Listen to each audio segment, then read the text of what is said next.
بسم اللہ الرحمن الرحیم۔ میاں بیوی اگر نیک، پرہیزگار، شائستہ اور عمدہ اخلاق والے ہوں تو اس کا اثر پورے گھر کے ماحول پر پڑتا ہے، ایون کہ گھر کے ایک ایک حصے میں برکت اور خیر ہوتی ہے، سکون اور سکھ کا سایہ ہوتا ہے۔ اولاد بھی ماں باپ کی نقل کر کے نیکی، پرہیزگاری، نماز اور اچھائی کی طرف بڑھتے ہیں۔ لیکن اگر ماحول اس کے برعکس ہے، میاں بیوی کے روز کا جھگڑا ہے، لڑائی ہے، گالم گلوچ ہے، نماز قرآن کے وہ قریب نہیں جاتے، تو اس کا نقصان جہاں میاں بیوی کو ہوتا ہے، پورے گھر سے برکت اٹھتی ہے، نحوست آتی ہے، وہیں سب سے زیادہ نقصان اولادوں کو ہوتا ہے۔ اولاد کے اخلاق بگڑ جاتے ہیں، وہ کمپلیکس کا شکار ہو جاتے ہیں، حتیٰ کہ بعض اوقات ماں پر تشدد دیکھ کر وہ باپ کے خلاف تشدد کرنے کے لیے کھڑے ہوتے ہیں اور ہاتھ بھی اٹھا دیتے ہیں۔ بعض گھروں میں تو ایسی وجوہات کی بنا پر لڑائیاں اتنی بڑھیں کہ موتیں تک ہو گئیں۔ پھر یہ سب اگر نہ ہو تو کم از کم نقصان یہ ہے کہ اولاد ناشائستگی میں مبتلا ہوتی ہے، ان کے اخلاق بری طرح ڈیمیج ہوتے ہیں، وہ بھی گالم گلوچ سیکھتے ہیں، وہ بھی بدتمیزی سیکھتے ہیں، وہ بھی ضد سیکھتے ہیں، وہ بھی جھگڑا اور لڑائی کرنے پر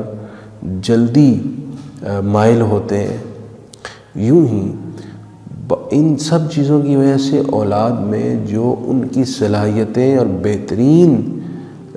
قابلیت تھی اس پر زنگ لگنا شروع ہو جاتا ہے، اور یہ چیزیں اس بچے کے آگے بڑھنے اور کامیابی حاصل کرنے میں رکاوٹ بن جاتی ہیں۔ لہٰذا میاں بیوی کو چاہیے، اختلاف ہوتا رہتا ہے لیکن اس کی ایک حد رکھے، اس اختلاف میں بھی شائستگی سے باہر نہ جائیں۔ اگر آپ کا اختلاف شائستگی کی حد سے نکل کر گالم گلوچ اور پھر مار کٹائی تک جاتا ہے، اس سے بربادی پیدا ہوگی،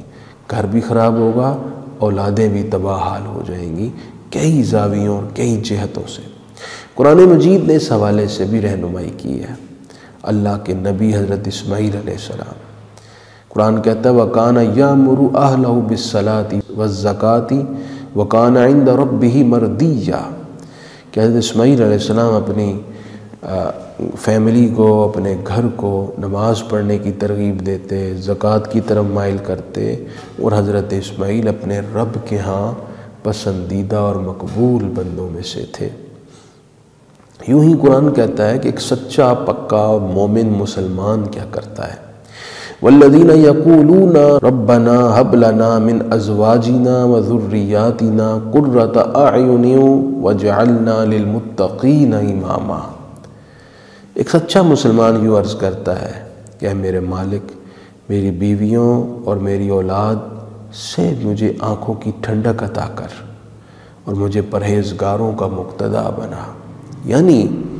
کہ میری اولاد اور میری بیویوں کو اپنا فرما بردار بنا، پھر انہیں میرا بھی اطاعت گزار کر کے میری آنکھوں کی ٹھنڈک مجھے نصیب کر، اور مجھے ایسا پرہیزگار بنا کہ میں اپنی اولاد کے لیے مقتدیٰ بنوں، ان کے لیے نمونہ بنوں کہ میرے راستے پر، میرے طریقے پر چل کر وہ اچھے انسان بن سکے، تیرے مقبول بندوں میں شامل ہو سکے۔ اور قرآن مجید نے ہمیں جو تعلیم دی ہے، اس سے پتہ چلتا ہے کہ میاں بیوی کا رول بڑا اہم ہے۔ یہ اگر عمدہ اخلاق والے ہوں اور برداشت والے ہوں تو اس کے اثرات اولادوں پر منتقل ہوتے ہیں، اور ان کی نقل سے اولاد اچھے راستے پر چلتی ہے۔